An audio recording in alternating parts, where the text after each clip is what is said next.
Hello, everybody. This is Joseph P. Farrell with news and views from the Nefarium on Thursday, June the 1st, 2023. We're already almost halfway through the year, folks. This is going by at lightning pace. I want to talk about those drone attacks in Moscow today, but first a reminder that we do not have a vid chat this Friday. That will be a week from this Friday, June 9th. But please keep your eyes peeled on the schedule on the website. We are in that time of year. I swear, folks, this is the worst weather pattern I've seen here in a very long time. Usually the pop-up storms disappear by now, but we're in this cycle where they seem to be hitting just in time for every weekend. So keep your eyes peeled. I haven't yet posted the vid chat for a week from this coming Friday, a week from tomorrow. But I plan to do that this weekend. But again, please keep your eyes peeled on the schedule. All right. We need to talk about the drone attacks in Moscow. I have some basic scenarios I want to run past you, but there's two articles that grab my attention that I'll be referencing for you. The first article is titled, Russia Warns of Harsh Response as Vladimir Putin Labels Moscow Drone Strike a Terrorist Act by the Ukraine. The second is a Reuters story by Guy Falconbridge, filed on May the 30th, a couple days ago, which states, Putin says Ukraine drone strikes on Moscow aim to scare and provoke Russia.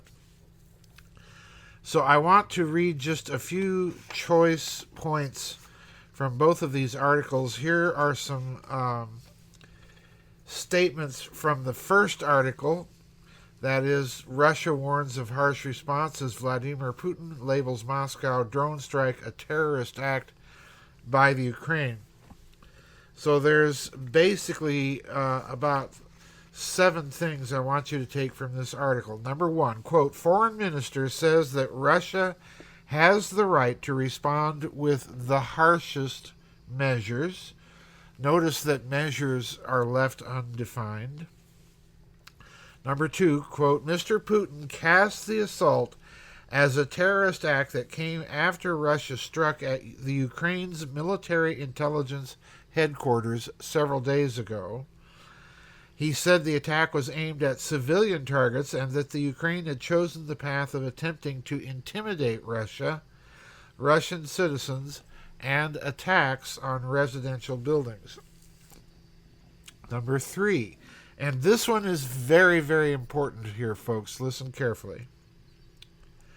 Assurances by NATO officials that the Kiev regime will not launch strikes deep into Russian territory proved to be completely hypocritical, the Russian Foreign Ministry said in a statement. Let me read that one again. Assurances by NATO officials that the Kiev regime will not launch strikes deep into Russian territory proved to be completely hypocritical, the Foreign Ministry said in a statement. Quote, Russia reserves the right to take the harshest possible measures in response to the terrorist acts by the Kiev regime, unquote. And finally, these last 3 points from that first article. Of course we are pleased, and incidentally, this is a Ukrainian government spokesman speaking here, Mikhailo Podolyak. Quote, of course we are pleased to watch and predict an increase in the number of attacks, unquote, Mikhailo Podolyak said, quote, but of course we have nothing directly to do with this, unquote. The White House said it was still gathering information on the reports of drones striking in Moscow while reiterating that Washington did not support attacks inside Russia. I'll be honest with you, folks, that last statement there I think is a complete lie. I think Washington is using, as it has all along, is using the Ukraine as a proxy to achieve foreign policy objectives. And there may be other parties involved here, but we'll get back to that. Then finally, quote, drone attacks deep inside Russia have intensified in recent months, listen carefully, with strikes on oil pipelines and even the Kremlin earlier this month. And of course, we all saw that attack on the Kremlin earlier this month. The Ukraine denied the Kremlin attack, but the New York Times reported that U.S. intelligence believes Kiev was responsible. Okay? So that's the first article. Drone attacks on a residential area in Moscow. Now let's turn to the Reuters article. And again, the title of the article is Putin says Ukraine drone strikes on Moscow aim to scare and provoke Russia. Now I'm skipping down just a couple of paragraphs into this article. This article is a bit shorter, but listen carefully. Quote, Putin cast the assault which brought the 15-month war in the Ukraine to the heart of Russia as a terrorist response that came after Russia struck at the Ukraine's military intelligence headquarters several days ago. A Ukrainian presidential aide denied Kiev was directly involved in the Moscow attack, but said the Ukraine was enjoying watching events and forecast more to come.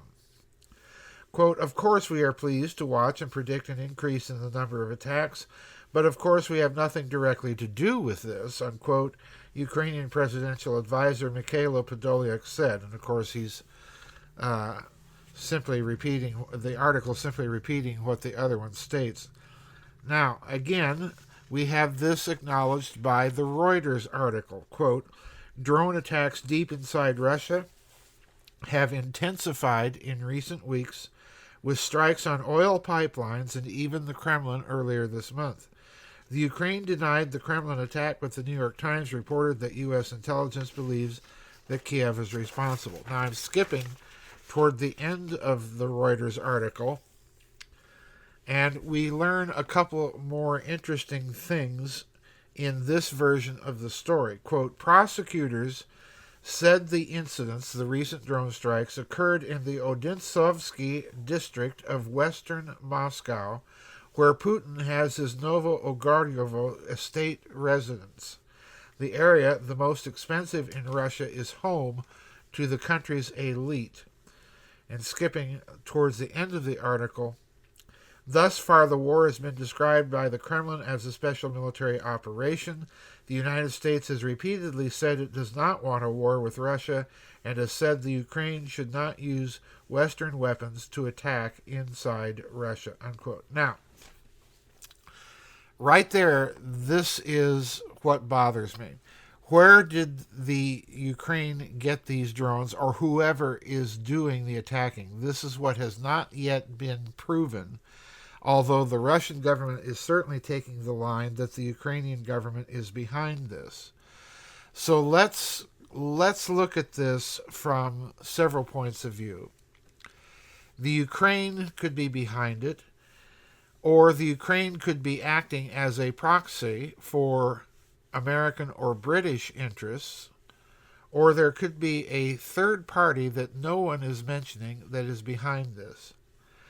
The reason I'm suggesting that the latter might be in play is because these attacks on Moscow, while the Ukraine supposedly has the capability to launch drone attacks from its territory against Moscow, those attacks would be attacks several hundred miles away, and I doubt very much that the Ukraine has the space-based or aerospace-based resources to guide drones over hundreds of miles of hostile territory to commit an attack in Moscow.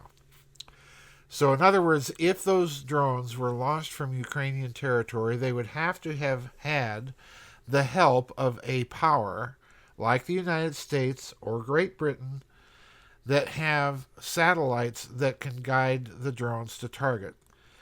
So the second thing I want to point out is that the drone targets apparently were in a residential area, and this suggests to me that The targets were locally launched by cells operating inside of Russia rather than launched from Ukrainian territory itself.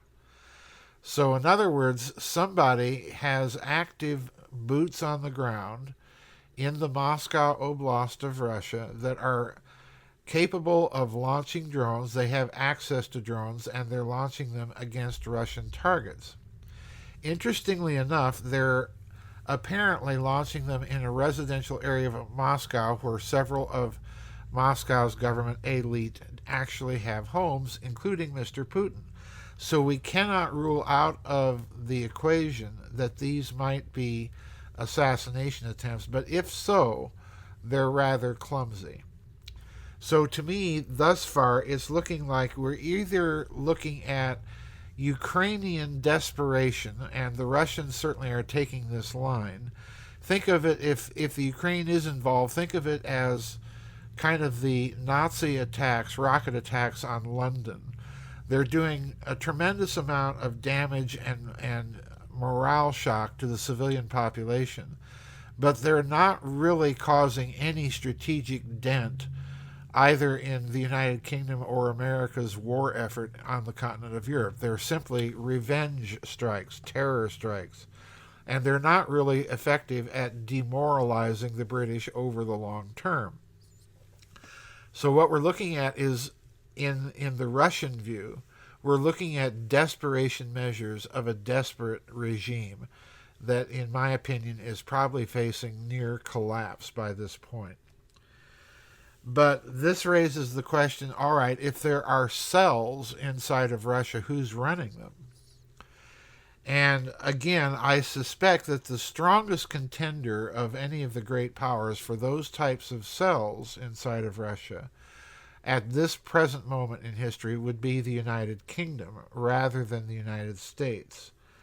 But we could be looking at yet a third player, and that's the oft-mentioned Nazi connection in the Ukraine, because let's go back and acknowledge the fact that after the Maidan coup of 2014, the government in power in Kiev essentially is a resurgent kind of neo-Nazi regime that might indeed be a kind of surface cell of something that has metastasized throughout that region that lies much deeper, and I would not rule that out.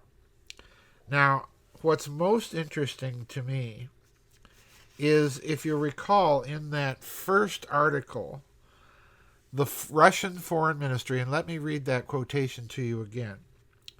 The Russian Foreign Ministry said, quote, assurances by NATO officials that the Kiev regime will not launch deep strikes into Russian territory proved to be completely hypocritical, unquote. So in other words, Russia is also not just blaming the Ukraine. Russia is also saying that it is really something that could not have happened without a tacit, informal approval from the rest of NATO. And ultimately, what I think the Russians are signaling here is that they don't believe Washington's explanations that it did not know that these strikes were coming, and so on and so forth, for a moment. Russia is clearly blaming not just the Ukraine, but also NATO. So what does this mean? What might the response from Russia be? Number one, I would argue that Russia is bound to make some sort of response. That response, I suspect, will be very clear when it does come. The Russians have, as we've seen, been conducting drone strikes against Kiev military targets. They have hit and struck civilian targets, but in my opinion, they are trying to take some care to avoid striking civilian targets. In other words, they're not resorting to a kind of shotgun attack, which this drone strike against Moscow appeared to me to have been. Launching all sorts of drones against an elite residential area of Moscow strikes me as kind of a desperation move, perhaps intended to target President Putin or other officials. it's that targeting scenario here now that bothers me. Because in the wake of the previous drone attack on the Kremlin itself that was mostly unsuccessful, we have had various Russian spokesmen stating that Russia, as we've seen in these articles, stating that Russia has the right to respond, to respond in the harshest possible way. I suspect that Russia's statements previously, last year, that they would be targeting decision-making centers now has to be interpreted in a very broad sense. A decision-making center could be a headquarters, of course, like military intelligence or communications and what have you. But a decision-making center can also be a leadership pool or even specific leaders. So I suspect that we might be seeing Russian drone strikes that are of a precision nature against various members of the Kiev regime, if indeed they're still even in the Ukraine.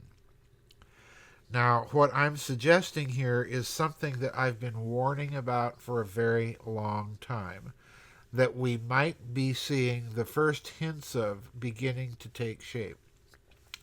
For many years, I've been telling all of you out there that listen to these little news and views broadcasts that two can play the covert operations game.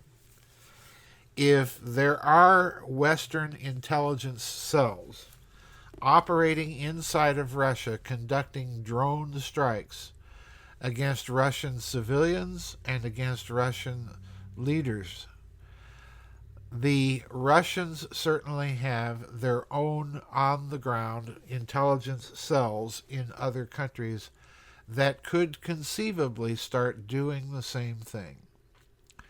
In short, this could start getting ugly if the West continues to escalate. At this juncture, folks, I must be honest, I do not see any potential for a military victory for the Ukraine in this war. And if necessary, the Russians will roll all the way to the current borders of Eastern Europe in order to put a stop to this. And at that point, all negotiation leverage that the West has will end. So unless the West is prepared to escalate dramatically, there's only one way that this will end. So I hope and pray, folks, that some sanity prevails in Kiev, and that the Ukrainian people will wake up and realize that London and Washington and Berlin and Paris are not their friends, and try to reach some sort of agreement or accommodation with Russia before it's too late, because this is now getting serious. The Ukraine is being used as a proxy in a war by the West against Russia, and it's a war that they cannot win. My fear is that the Western leadership, again, is going to turn a deaf ear to Russia's constant, consistent, and persistent warnings that, you cross too many red lines that we draw in the sand and we will have to take action.